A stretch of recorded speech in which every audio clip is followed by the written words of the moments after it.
روبروی ساکنان کوچه رومی شهر خوجند که باغچه آنها را مقامات محلی به منفعت یک صاحبکار میخواهد تخریب کند مدت زیاد باز هیچ نمیتوانند در ساختارهای محلی به تنتنه عدالت نویل شوند و این باغچه ها را که یک جزیره سبز در میان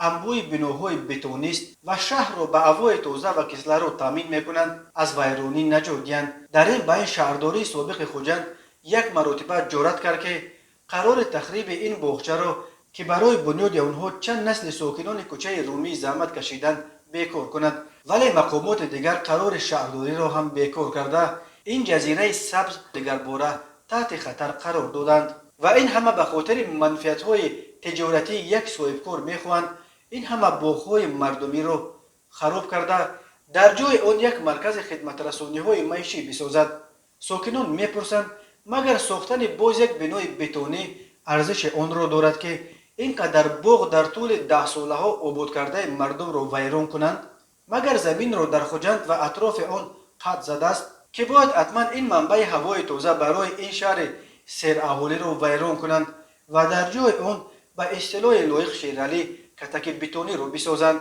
ساکنان بر اینند که این همه تلاش ها به منفعت یک صاحبکار و به ضد اراده باقی ساکنان محلی تلاش از برای خدا نیست بلکه به احتمال غالب ریشه در کروبچه دارد. در دست ساکنان ثبت صحبت همان صاحبکار است که اعتراف میکند که برای خریدن قرار برایش موافق مقامات در این مسئله نزدیک 30,000 دلار خرج کرده است. چند تا پریمیر 7,000 روی 10,000 رو فهمیم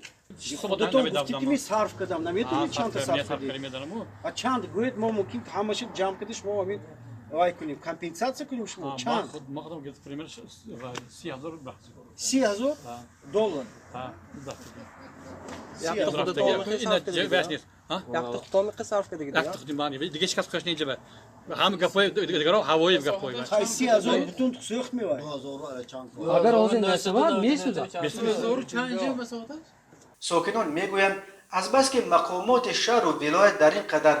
مدت به داد آنها نرسیدند تنها امیدشان به سفر کاری قریب الوقوع پرزیدنت تاجیکستان امامعلی رحمان به ولایت سوخت باقی مانده است. ساکنان میخواهند که در جریان این سفر داد خود را به یگان نفر از هیئتی که پرزیدنت را همراهی میکند دسترسی پیدا کنند و داد خود را به مقامات مرکزی برسانند. آنها میگویند حیف است که اگر این همه مسئول زحمت چندین ساله پدران و بابایان آنها قربانی منفعت‌های یک صاحبکار بی‌انصاف شود.